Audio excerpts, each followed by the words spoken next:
দীর্ঘ ২৭ বছর পর দিল্লির বিধানসভা নির্বাচনে জয় পেয়েছে ভারতীয় জনতা পার্টি বিজেপি। গত শনিবার প্রকাশিত ফলাফলে দেখা গেছে ৭০টি আসনের মধ্যে ৪৮টি আসন পেয়েছে বিজেপি, আর ২ দশক ধরে দিল্লির ক্ষমতায় থাকা আম আদমি পার্টি এএপি পেয়েছে ২২টি আসন।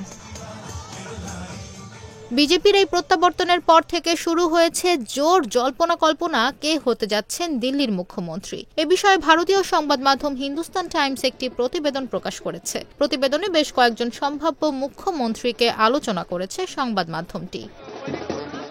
প্রবেশ ভার্মা।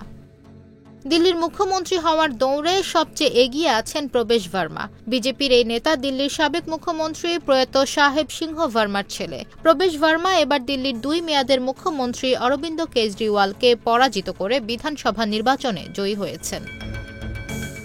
আশিস সুদ ও পবন শর্মা।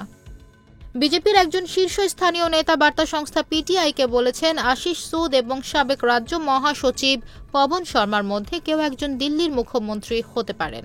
সদ্য শেষ হওয়া দিল্লি বিধানসভা নির্বাচনে জনকপুরী কেন্দ্র থেকে ৬৮,৯৮৬ ভোটে জয়ী হয়েছেন আশিস সুদ। তিনি বিজেপির একজন শীর্ষ নেতা। অন্যদিকে পবন শর্মা উত্তরনগর কেন্দ্র থেকে ১,০৩,৬১৩ ভোটে জয়ী হয়েছেন। বর্তমানে তিনি আসামে বিজেপির দায়িত্বে রয়েছেন। তাকেও দিল্লির মুখ্যমন্ত্রী হিসেবে একজন শক্তিশালী প্রতিদ্বন্দ্বী মনে করা হচ্ছে। নারী প্রতিদ্বন্দ্বী হিসেবে যারা আলোচনায়।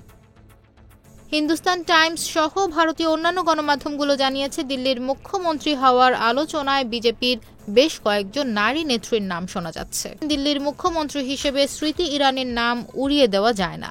দিল্লির বিধানসভা নির্বাচনে বিজেপির প্রচারে তিনি সক্রিয়ভাবে যুক্ত ছিলেন। এছাড়া কোনো বিজেপি নেতা রেখা গুপ্ত ও শিখা রয়ের কথাও বলেছেন।